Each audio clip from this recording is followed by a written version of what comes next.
چې مونږ پښتانه څومره ځناور یو. نو دې کې د سوچ خبره سره خو غټ ځناور دي که نه. السلام علیکم زما ملګرو.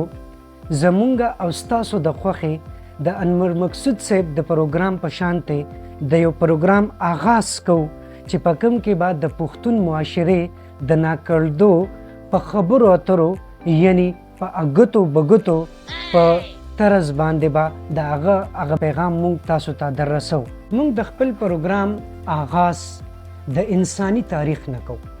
انسان چې د تهذیب څنګه جوړ شوی دی او دی یو څنګه تهذیبي یافته انسان د معاشرې ته راغلی دی. د دې پروګرام آغاز کې مونږ نن راغوښتې زمونږ سره د پښتون معاشرې یو مشر ناست دی چې هغه زمونږ سره د پښتون معاشرې په تهذیب یو څو خبرې وکړي.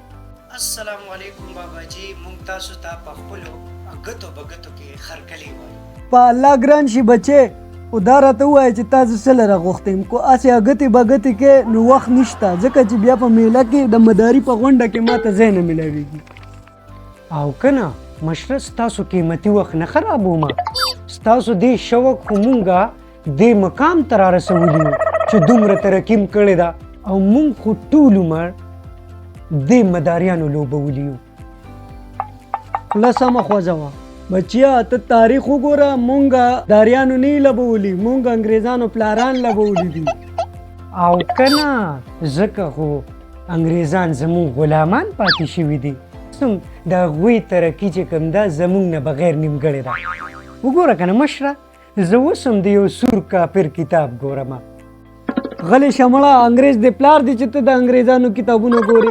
زمونږ په شان د پښتو خبرې کوه د پښتو کارونه کوه. مشره گزاره کوه. پاره خبره دومره اسمان ته خیجې لږه گزاره کوه.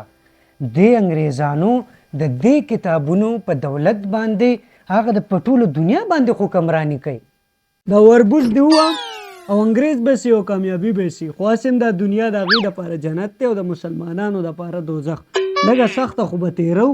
اصل کامیابي خو د آخرت کامیابي ده. بابا جی بهترین آخرت بهترین دنیا جوړیږي. ته وګوره د هغوی دنیا وګوره په هغې کې انسانیت وګوره په هغې کې تهذیب وګوره هلته د انسان قدر وګوره. نه به تا ته پته لګي چې آیا مونږ کوم طرف ته روان یو. بابا جی بهترین آخرت په بهترینه دنیا جوړیږي او ته نور بهترینه دنیا څه ته وایې. انګریزان د دې کتابونو په دولت د هغوی په ټوله دنیا باندې لګیا د حکمراني کوي. نو اوس مونږ له به کومې پورې دا سترګې به مونږ غړو او کومې پورې به مونږ د خپلې دنیا د ترقۍ دپاره دا کردار چې کوم دی مونږ به ادا کوو. ها بچې تا څه زده کړه دا تا د کم داسې دوه ټکي زده کړه چې پلار کېږي.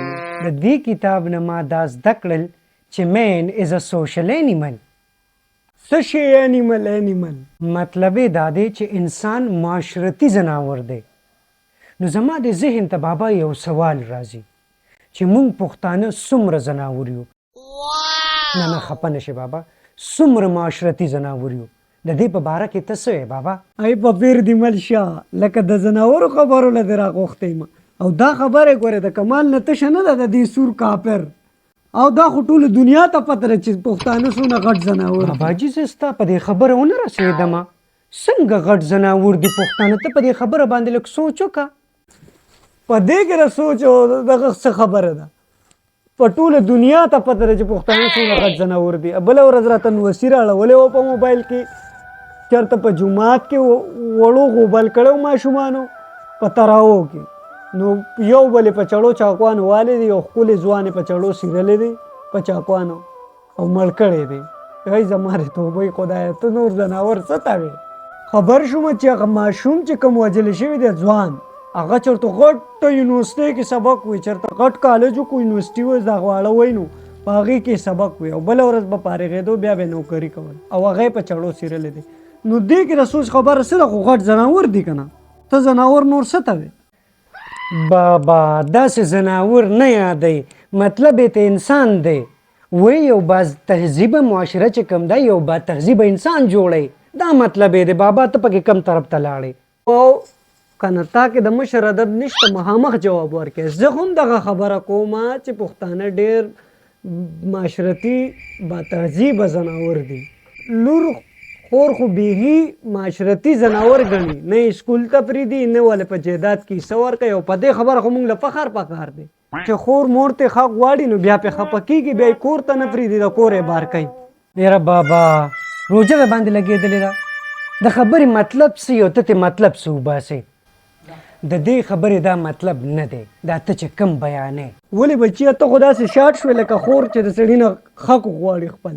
بابا دا ته چې کومې خبرې کوې دا د پښتون معاشرې تهذیب یافته اړخ ښیي. په دې خبره لږ سوچ وکړه چې ته پې دومره فخر کوې. کشر یې د خبرو چلم نه ګرځي، دوه ټکي انګلیس څه زده کوي چې بیا خپلو مشرانو پسې ردې بدې وایي. تا په دې دوو ټکو سبق ته لعنت شي، زه د نه لاړم میلې ته.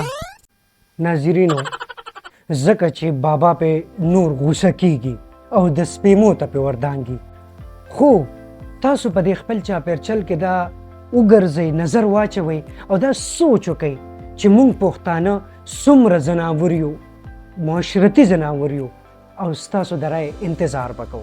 الله پامان.